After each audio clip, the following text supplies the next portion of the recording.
It was a quiet Tuesday morning when the first responders arrived at the parking garage of a sleek downtown office building in San Diego. The scene was surreal. Shattered glass, a twisted briefcase handle, and a woman slumped near the driver's side of her luxury sedan. Blood pooled beneath her, staining the cold concrete. At first glance, it seemed like a carjacking gone wrong, but as investigators examined the scene, the layers of a far more chilling story began to unfold. The victim was Linda Carson, a 42-year-old executive with a sharp reputation for business acumen and a seemingly picture-perfect life. But behind the polished surface, Linda had been the focal point of someone's dangerous fixation. Within hours, the investigation revealed something unsettling. This wasn't the random act of violence it initially appeared to be. The attacker hadn't come to rob Linda. They'd come with a clear purpose, and this crime was personal. A single piece of evidence left behind, a misplaced accessory that didn't belong to Linda, would be the thread that unraveled a shocking tale of jealousy, obsession, and betrayal. As detectives dug deeper, they uncovered a web of office tensions, unspoken rivalries, and a fatal attraction spiraling out of control. This is a story of a colleague whose relentless obsession with her married boss turned deadly. What began as admiration devolved into a chilling crime that no one in the office could have anticipated. Stay tuned as we piece together how professional ambition and personal obsession led to a fatal showdown that rocked an entire company to its core. San Diego's bustling business district was a place where ambition thrived. High-rise office buildings towered over tree-lined streets, their glass facades reflecting the promise of success. It was 2019, and within one of these towering structures, a thriving marketing agency known for its high-profile campaigns operated on a tight schedule. Among the many employees who worked tirelessly there, two individuals stood out. Linda Carson, the company's vice president, was a seasoned professional with over 15 years of experience in the industry.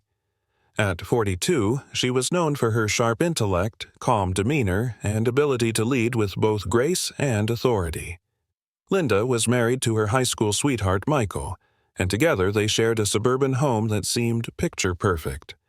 To her colleagues, Linda appeared to have it all: a successful career, a loving husband, and a reputation as a respected leader. Then there was Emily Hart, a 28-year-old project manager who had joined the agency 2 years earlier. Bright and hard-working, Emily was eager to make her mark in the competitive world of marketing. However, beneath her professional demeanor, Emily harbored a fixation. Over time, her admiration for Linda's leadership transformed into something more sinister, a deep-seated jealousy, fueled by an intense desire for validation and recognition.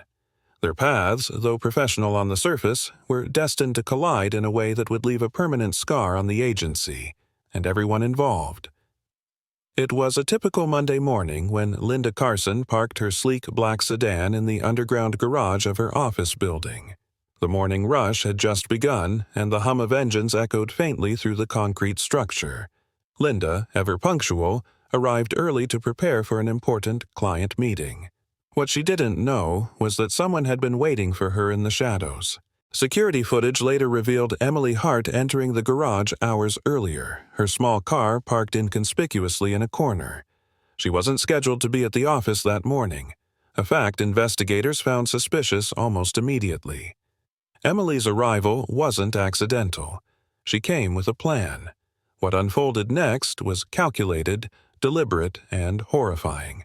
As Linda opened her car door to retrieve her briefcase, Emily approached, her footsteps masked by the rumble of a passing delivery truck. She was dressed in casual attire, her face partially obscured by a scarf. In her hand was an object concealed in a large tote bag, a weapon she'd brought from home. Without hesitation, Emily confronted Linda, her voice raised but her words unclear from the muted footage. Witnesses later described hearing a brief argument, followed by a scream. The attack was swift and brutal. Emily struck Linda multiple times, leaving her incapacitated within seconds. She dropped the weapon, a blunt tool investigators would later identify as a wrench, and fled the scene, leaving Linda bleeding and unconscious. Emily's actions, though frenzied, hinted at an underlying calculation. She avoided surveillance cameras as she exited the garage, leaving through a side stairwell that bypassed the main lobby. The crime scene was discovered less than 20 minutes later by another employee arriving for work. Linda was unresponsive, and emergency responders pronounced her dead at the scene.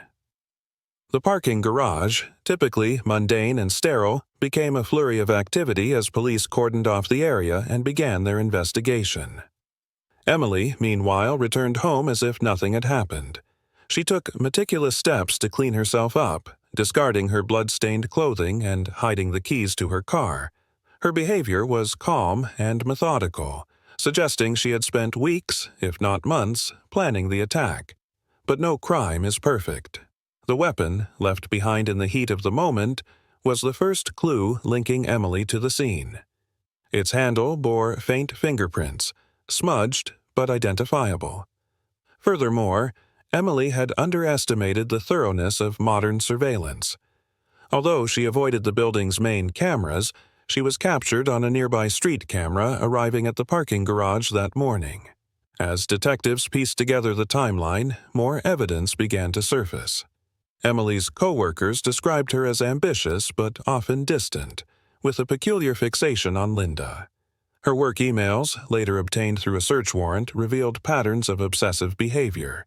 She frequently requested to be placed on Linda's projects, often volunteering for tasks that kept her in close proximity to her boss. Still, the motive for the attack remained unclear. Was it a professional rivalry taken too far, or something more deeply personal? The turning point came when investigators discovered Emily's diary during a routine search of her apartment. The entries painted a chilling picture of her deteriorating mental state, documenting her growing resentment toward Linda and her conviction that Linda's position and life should have been hers. In one entry, Emily described Linda's success as a constant reminder of everything I'll never have, foreshadowing the tragic events that would unfold. By the time police brought Emily in for questioning, the evidence was mounting. Her calm exterior began to crack under scrutiny, and inconsistencies in her alibi raised further suspicion. What had begun as a morning like any other ended in tragedy, with Linda's life cut short and Emily's unraveling obsession exposed for all to see. The investigation began within hours of Linda Carson's murder, transforming the quiet parking garage into a hub of police activity. Officers cordoned off the area, collecting evidence and documenting every detail. The initial observations were striking. This wasn't a robbery gone wrong. Linda's belongings, including her purse and phone, were untouched. The methodical nature of the attack pointed to something more personal, and detectives immediately began piecing together a motive. The murder weapon, a heavy wrench, lay near Linda's car, blood staining its cold metallic surface. It was a key piece of evidence and the first clue investigators would analyze. Although the fingerprints on the handle were partial and smudged, they provided a crucial lead. Nearby, a scarf that didn't belong to Linda was found crumpled on the ground. Each discovery hinted at the calculated nature of the crime and the possibility that the perpetrator knew Linda well. Detectives turned their attention to the building's surveillance cameras, scanning hours of footage for clues. Linda's black sedan was seen pulling into the garage just after 8:00 a.m. Moments later, a second car entered, a familiar vehicle belonging to Emily Hart. While Emily avoided direct contact with the building's cameras, street footage captured her parking nearby and entering the garage on foot. The timestamps aligned too perfectly to be coincidence. Interviews with Linda's co-workers quickly revealed murmurs about Emily's behavior. Described as ambitious but often intense, Emily's interactions with Linda were characterized as obsessive. Colleagues recounted instances where Emily appeared overly eager to please Linda, volunteering for tasks that seemed unnecessary. Some even noticed moments where her demeanor shifted, frustration bubbling beneath a veneer of professionalism. Despite these accounts, no one could have anticipated the lengths Emily would go to. As detectives delved deeper into Emily's life, more troubling details surfaced. A search of her work emails revealed a pattern of fixation. Messages frequently referenced Linda, some filled with admiration, others tinged with frustration. The emails painted a picture of someone who was not only deeply envious of Linda's success, but also consumed by a need for validation. Among these exchanges, investigators found drafts of unsent messages that were even more alarming. One read, "You're everything I wish I could be, but you don't deserve it." The most incriminating discovery came from Emily's personal laptop. Internet search histories included topics such as how to avoid security cameras, blunt force trauma, and hiding evidence after a crime. Each search provided a chilling insight into the meticulous planning behind the attack. Combined with the diary investigators uncovered in her apartment, a dark narrative began to emerge. Emily's diary was filled with entries that chronicled her spiraling obsession with Linda. She wrote about feeling overshadowed and dismissed, blaming Linda for her perceived professional failures. In one particularly damning entry, dated just days before the attack, Emily wrote, "She's in my way. This has to stop." Another note, cryptic but haunting, simply read, "Tomorrow, everything changes." Forensic evidence further solidified Emily's connection to the crime. The scarf found at the scene contained traces of her DNA, as did the wrench's handle. Fibers from her clothing were recovered from Linda's car, likely transferred during the violent struggle. These discoveries left little doubt about her involvement, yet Emily maintained her innocence when questioned by police. Her calm demeanor during interviews began to crack as detectives presented the mounting evidence. Confronted with the surveillance footage and forensic findings, Emily's story faltered. She attempted to explain away the inconsistencies in her timeline, but her evasions only deepened suspicion. The methodical, calculated behavior she had displayed leading up to the attack unraveled under the weight of scrutiny. 4 days after the murder, officers arrived at Emily's apartment with a warrant for her arrest. She offered no resistance as she was handcuffed and led away, her face devoid of emotion. Neighbors and co-workers, shocked by the news, struggled to reconcile the driven, ambitious young professional they thought they knew with the calculated killer she had become. As Emily sat in custody, the pieces of her chilling plan came into focus. Her obsession had consumed her, driving her to meticulously plan and execute a crime that would forever alter the lives of everyone involved. For Linda's family and co-workers, the investigation had provided some answers, but the road to justice was far from over. The trial would uncover even more about Emily's motives and the events that led to the fatal showdown in that cold, sterile garage. The investigation had taken a clear direction, but just as detectives began to feel they were closing in, the case took a shocking turn. What had seemed like a straightforward crime driven by jealousy revealed layers far more twisted and unexpected. During a thorough review of Emily Hart's digital footprint, investigators stumbled upon a hidden folder on her laptop. The folder contained dozens of photographs of Linda Carson, many taken without her knowledge. Some were from office events, others from casual encounters, and a few, disturbingly, from Linda's private moments, outside her home, in parking lots, even through the windows of her office. It became clear that Emily's obsession had reached a level of stalking, and she had been following Linda for months, documenting her every move. Adding to the unsettling discovery, investigators found video clips Emily had secretly recorded. One clip showed Linda during a client presentation, her voice inaudible, but her confident demeanor unmistakable. Another showed Linda walking into her suburban home, unaware of the camera capturing her. The evidence was damning, but what truly shocked detectives was a series of audio recordings. These weren't of Linda, but of Emily herself, rehearsing confrontations she planned to have with Linda. In one recording, Emily's voice trembled with anger as she said, "You think you're better than everyone? You won't ignore me anymore." The diary, already a critical piece of evidence, held even darker revelations upon closer inspection. Alongside the written entries were crude drawings of Linda, some with violent imagery. Emily had sketched scenarios where Linda was erased from her life entirely. Images of Linda's name crossed out, her face scratched over. The obsessive nature of these drawings provided a haunting insight into Emily's mindset leading up to the attack.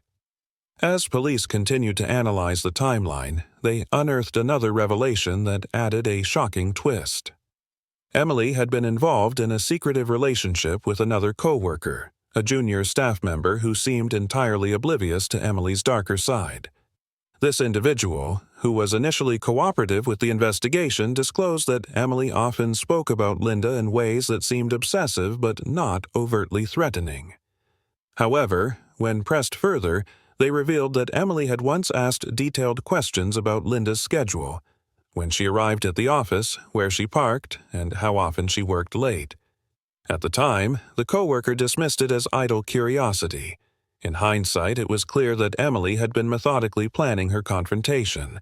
But the most shocking twist came when investigators uncovered a deleted email draft from Emily's work account. Forensic recovery revealed a chilling message addressed to Linda.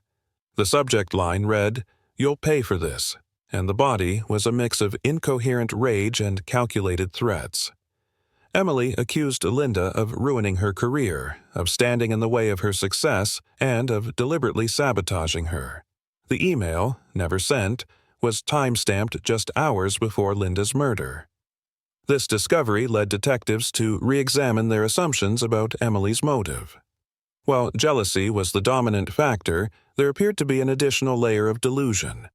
Emily genuinely believed that Linda was conspiring against her, a belief unsupported by reality but deeply ingrained in her mind.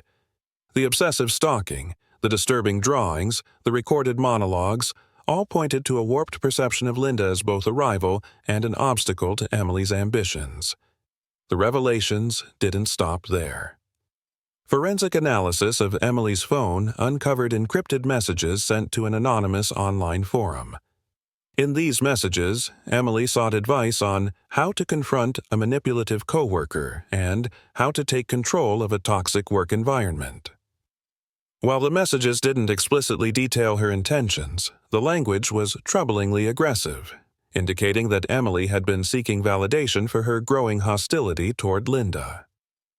What truly shifted the case, however, was a startling connection uncovered by Linda's family. Shortly before her murder, Linda had mentioned receiving anonymous notes left on her car. The notes were vague but unsettling, with phrases like, "You don't belong here," and "Your time is up." Linda, assuming they were pranks, hadn't reported them. Investigators matched the handwriting on the notes to samples from Emily's diary, tying her directly to the acts of intimidation. The culmination of these discoveries painted a far more disturbing picture than anyone had anticipated. Emily's obsession with Linda wasn't just professional jealousy. It was a deeply rooted fixation fueled by delusions of betrayal and sabotage. The stalking, the threats, the escalating behavior all pointed to an individual who had been spiraling out of control for months, her mind consumed by an imagined vendetta. As these revelations came to light, the case took on an entirely new dimension. Emily wasn't just a jealous coworker who snapped under pressure. She was someone whose obsession had driven her to meticulously plan and execute a crime that she believed was justified. For detectives, the challenge wasn't just proving her guilt, it was untangling the complex and chilling motives behind her actions. What started as a seemingly simple case of workplace jealousy had unraveled into a story of obsession, delusion, and a fatal showdown no one could have foreseen. The trial of Emily Hart captivated not only the local community, but also the nation, as the details of her calculated actions and unsettling motives came to light. Prosecutors painted a vivid picture of obsession, jealousy, and premeditation, leaving no doubt about Emily's intent. The courtroom, filled with Linda Carson's grieving family, curious onlookers, and members of the media, became the stage for a legal battle that would decide Emily's fate. The charges against Emily were severe. First-degree murder with special circumstances of premeditation and lying in wait. Prosecutors outlined a methodical plan that began months before the attack. They presented evidence of Emily's obsessive behavior, including the diary entries, the incriminating internet searches, and the chilling audio recordings. The jury listened in stunned silence as prosecutors played a recording of Emily rehearsing her imagined confrontation with Linda. Her words, dripping with anger and resentment, were a stark reminder of the emotions that had driven her actions. The murder weapon, the wrench found at the scene, was a critical piece of evidence. Forensic experts testified to the fingerprints partially recovered from its handle, linking it directly to Emily.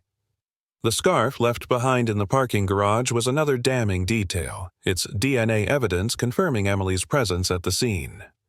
Surveillance footage and timestamps solidified the timeline, showing Emily entering the parking garage just moments before Linda's arrival.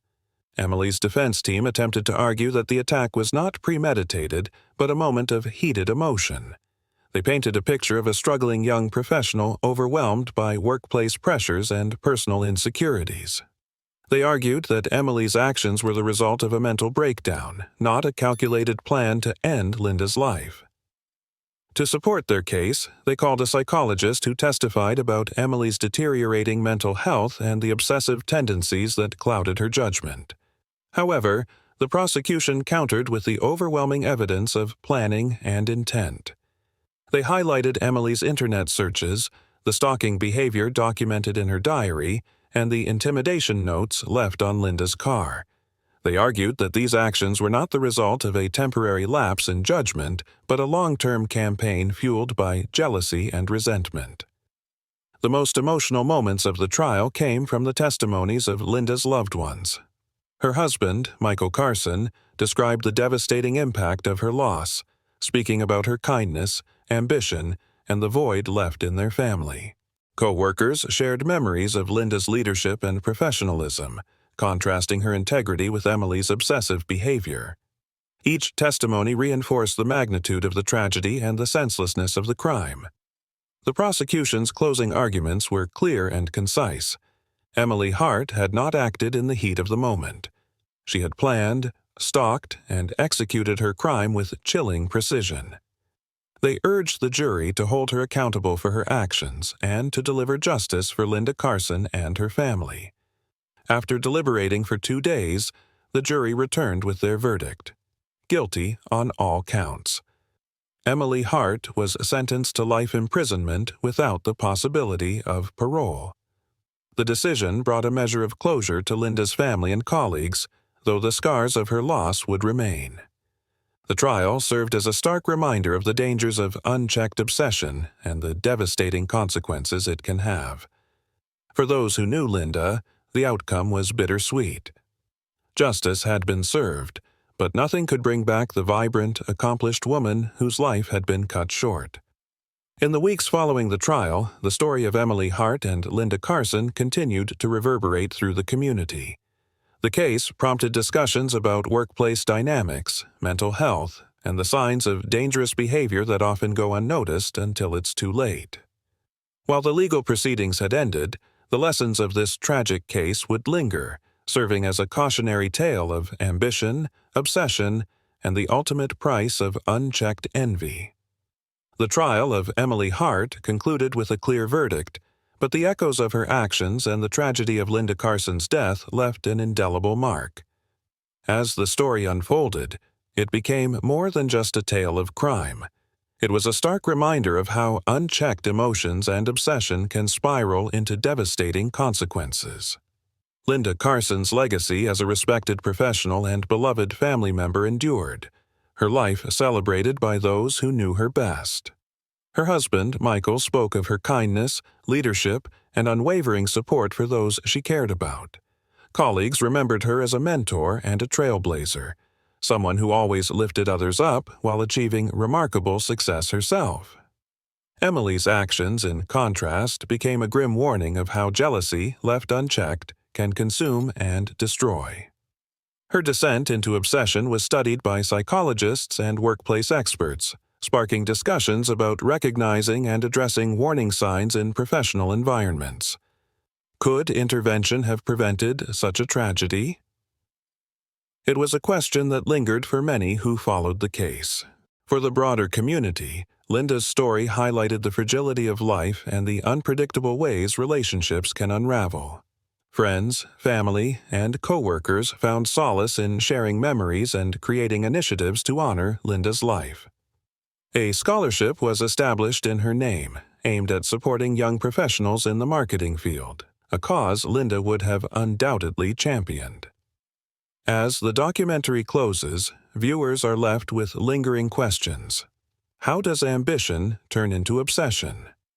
What small actions or decisions might have changed the outcome of this story? And how can we, as individuals and as a society, recognize and intervene before jealousy and resentment escalate into violence?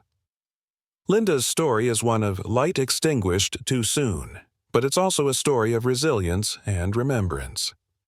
While her absence is deeply felt, her impact continues to ripple through the lives she touched. The tragedy serves as a sobering reminder to value the people around us and to remain vigilant for the signs of struggles that may go unseen. As the final scenes fade, the audience is left with a chilling realization. The circumstances of this case were extraordinary, but the emotions that drove it, jealousy, envy, and resentment, are disturbingly common. The hope is that Linda's story, though tragic, might inspire others to seek help, show compassion, and ensure that no one else's ambitions are lost to another's obsession.